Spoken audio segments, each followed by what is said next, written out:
सभी को राम राम।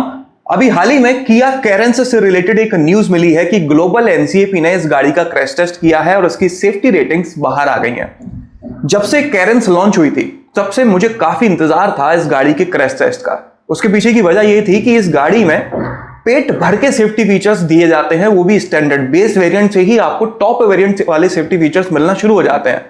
तो मेरा एक्साइटमेंट था कि यार इसका बेस वेरिएंट जब ग्लोबल एनसीएपी वाले उठाएंगे तो उसमें भी आपको सारे सेफ्टी फीचर्स मिलेंगे, तो ये किस कदर स्कोर करती है।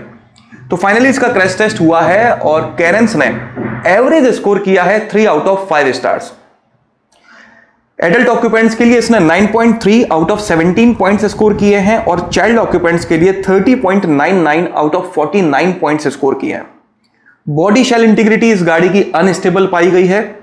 अगर मैं बात करूं कि जिस वेरिएंट का क्रैश टेस्ट किया गया है उस वेरिएंट में सेफ्टी फीचर्स क्या क्या मिल जाते हैं, तो वो मैं आपको बता देता हूं। 6 airbags, ABS, EBD, electronic stability control, vehicle stability management, brake assist, hill start assist control और डाउन हिल ब्रेक कंट्रोल जैसे सेफ्टी फीचर्स और 4 डिस्क ब्रेक्स भी हैं। ये सारे सेफ्टी फीचर्स ना कैरेंस में बेस वेरिएंट से ही मिलना शुरू हो जाते हैं और बेस वेरिएंट का ही ज्यादातर क्रैश टेस्ट किया जाता है।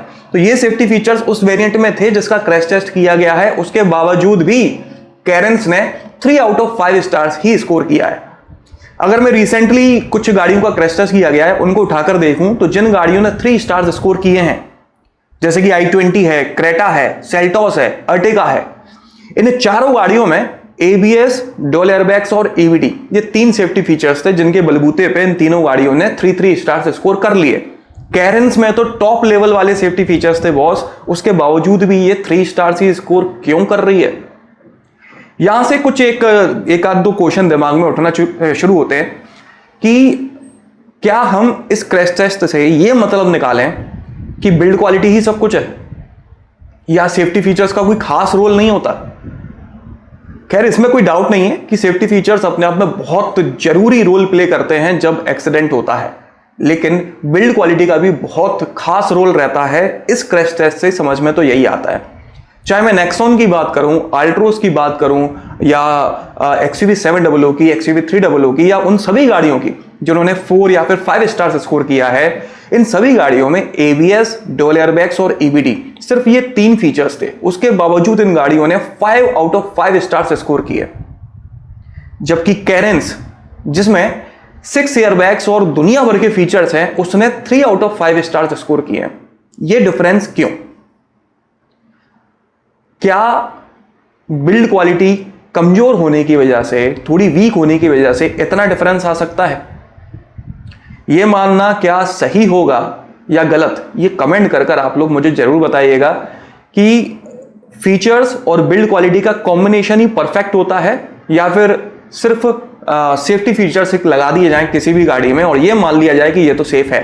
मेरा मतलब है कि एक अच्छी बिल्ड क्वालिटी वाली गाड़ी में भले ही सेफ्टी फीचर्स थोड़े कम क्यों ना हो, लेकिन वो अच्छा स्कोर कर रही है। लेकिन अगर हम एक थर्माकोल से बनी या फिर एक कमजोर स्ट्रक्चर से बनी गाड़ी में सारे सेफ्टी फीचर्स लगा दें जितने भी मार्केट में अवेलेबल हैं, उसके बावजूद भी क्या वो सेफ्टी प्रोवाइड कर पाएगी एक्सीडेंट होने पर? मेरे हिसाब से, इस क्रैश टेस्ट के हिसाब से शायद नहीं।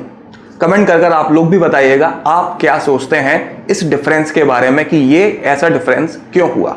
इसके अलावा एक और न्यूज है, वो अच्छी न्यूज है। अगले महीने से ग्लोबल एनसीएपी वाले क्रैश टेस्ट में अपने कुछ चीजें और ऐड कर रहे हैं, जैसे कि वो साइड इंपैक्ट टेस्ट किया करेंगे, इलेक्ट्रॉनिक स्टेबिलिटी कंट्रोल का टेस्ट किया करेंगे और पेडेस्ट्रियन प्रोटेक्शन। ये 3 टेस्ट और ऐड किए जा रहे हैं ग्लोबल एनसीएपी में। और साथ ही में एक सेफर्स चॉइस अवार्ड मिला है XUV700 को।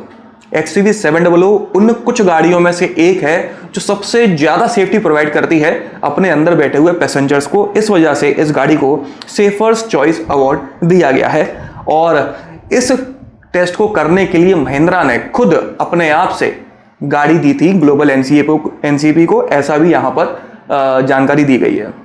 इसके अलावा किया के बारे में एक और जानकारी बताऊं तो जब मैंने पूरा आर्टिकल पढ़ा तो वहां पर मैंने देखा कि ग्लोबल एनसीएपी के जो सेक्रेटरी हैं एलेजेंड्रो, उनका ऐसा कहना है कि किया एक ग्लोबल ब्रांड है इंडिया के बाहर बाकी देशों में इसकी गाड़ियां 5 स्टार्स स्कोर करती हैं बहुत आसानी से, लेकिन इंडिया में ये उस लेवल को अचीव क्यों नहीं कर पा रही हैं, ये एक चिंता का विषय है। तो ये डिफरेंस क्यों आ रहा है इंडियन किया में और बाहर की किया की गाड़ियों में, ये भी अपने आप में एक बहुत बड़ा क्वेश्चन है। इसका भी आप लोग जवाब दीजिएगा कि ये डिफरेंस क्यों आ रहा है, जबकि सारे सेफ्टी फीचर्स होने के बावजूद भी रेटिंग अच्छी होनी चाहिए थी। XUV 700 को कंपटीशन मिलना चाहिए था, 5 स्टार रेटिंग तो होनी चाहिए थी, उसके अंदर पॉइंट्स में कंपटीशन होना चाहिए था, और ये तो 3 स्टार पे टक्के रह गई बॉस। तो क्या ही मतलब इन सारे सेफ्टी फीचर्स का। तो न्यूज़ तो बॉस यही थी, कुछ अच्छी तो कुछ बुरी। जैसा कि मैंने आप लोगों से छोटा सा क्वेश्चन पूछा है, तो वो कमेंट में मुझे जरूर बताइएगा कि क्या आप उस बात से सहमत हैं या नहीं। इस वीडियो में तो बस इतना ही। आपका दिन शुभ रहे। धन्यवाद।